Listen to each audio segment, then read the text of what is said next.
Fair nobles of the realm, welcome to the Last Supper. I've come a long way to end up here, but then no one back at the village has ever even tasted an apricot or a sweetmeat. So sweet. Well, they would be, wouldn't they? Sweetmeats. Bollocks and stuff, really. But back in the village, they don't know that. Fancy little Margaret Nonsuch with the big mouth and the flat feet, living it up at court. All I've seen, all I've tasted. My tongue's my fortune, kind sir, she said. Now don't be thinking that. Only cooked bollocks for me. Sweetmeats, sour meats would never do for the missus. So much is so sweet at court. Look at my teeth. Black or what? No soot or boot polish, like they're smearing their gobs in town to make out that they can afford sugar. This is real.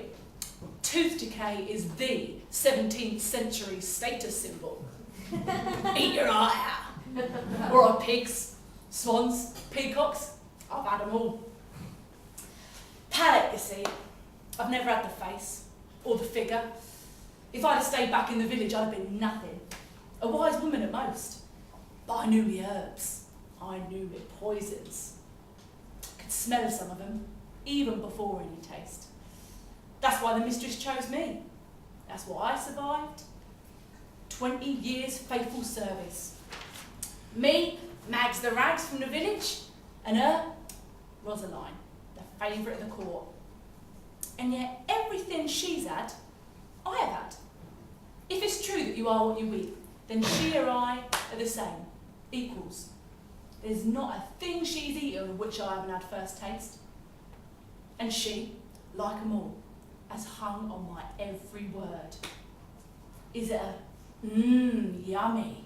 Or is it a, I think you'd better have a word with that new cook, perhaps on the rack while you stretch out his story of where he got the recipe for hemlock? Well, what other way is there for a girl to get ahead these days?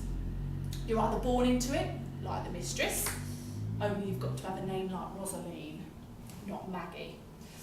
Or you can courtesan your way to the top, also like the mistress, and also needed a name like Rosaline.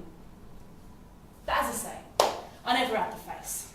It was become a taster or get thee to a nunnery, as the R.C. Stratford scribe would say. Oh, he's a bad eater. Oh, I can tell you, you should see him at a banquet. Dribbles or what? Shall I compare thee to an overcooked pig's trotter? Thou art more fat and more slobbery, Master Shakespeare. Now, I quite liked his Cleopatra thing. They put it on at the last Michaelmas dinner. Oh, I get to see him all me. Right, culture vulture. Perk of the job. That Charmian. I love long life better than figs. Well, she'd never make a food taster, would she, for a start? Though the Egyptians knew a bit about taste. Look at Ptolemy. He had to munch his way through several bowls of grated glass-laced vine leaves for his master, Alexander. But then the great man died. No, not of food poisoning.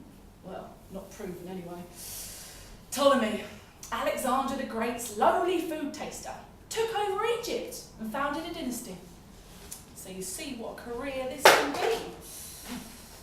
And you get to taste it all. Wine seed venison, spit roasted suckling pig, quail stuffed pheasants, quince candied plums. Food, life, death. But then, what more is there? Isn't that how each moment should be? Isn't that what makes life alive? When every taste could be your last. That's how I've lived for 20 years until the other one came. Bolt down Bess, who always belches afterwards. No artistry in her food tasting. And they expect me to train her. I'd sooner eat putrefied hare's innards, which has been known, but marinated first in the best mead, and not that bad really. But I know what it's all about. New blood, they say. Now Maggie, it's just so she can share the work and help you. Share? I share food with the mistress and none other.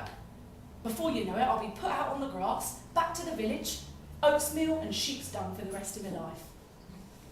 It's ever since I lost another tooth on that boar tusk pie on the 12th night revels. Getting past her besties, old Maggie. She smells like a roasted sow herself these days. New blood.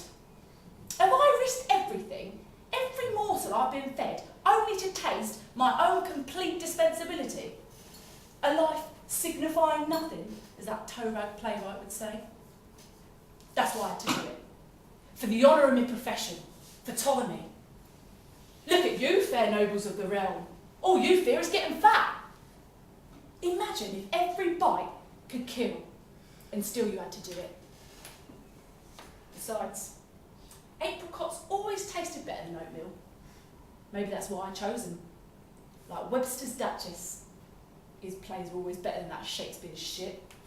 Darker. Though Malfi went down well at the wassail feast.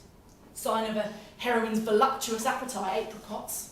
And Mistress Rosaline could never resist them. So I knew, when they were on the menu last night, they really ought to be part of Bess's training. You must do the fruit, I tells Bess. Give it a good chomp over and always swallow. But Bess is useless once the meal's started. She can't keep up with all the courses, even though there's only 13 tonight. Then Bess gets carried away on a few sips of spiced ale and liquored nutmeg. Daft lass forget about the apricots, but the mistress don't. And greedily she reaches for one. No, I cry!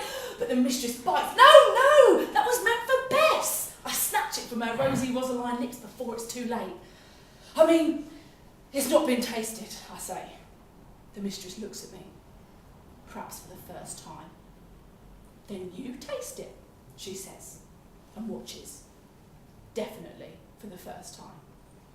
She watches as I taste, so she can live. What can I do?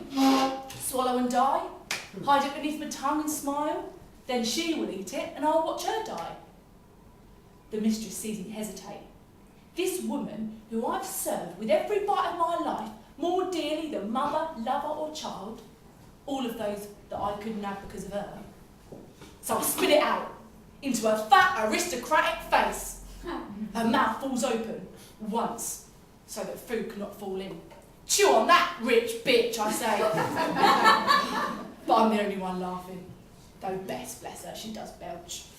The court surrounds me, snatching, snarling, scraping. They throw me in here.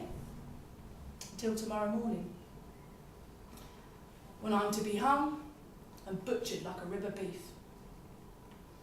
Can it really come to that? But now, I have nothing more to it. Except this. One last apricot. Sweet injection of belladonna. How strange beautiful women should taste so bitter. But still, who in life has tasted as much as I?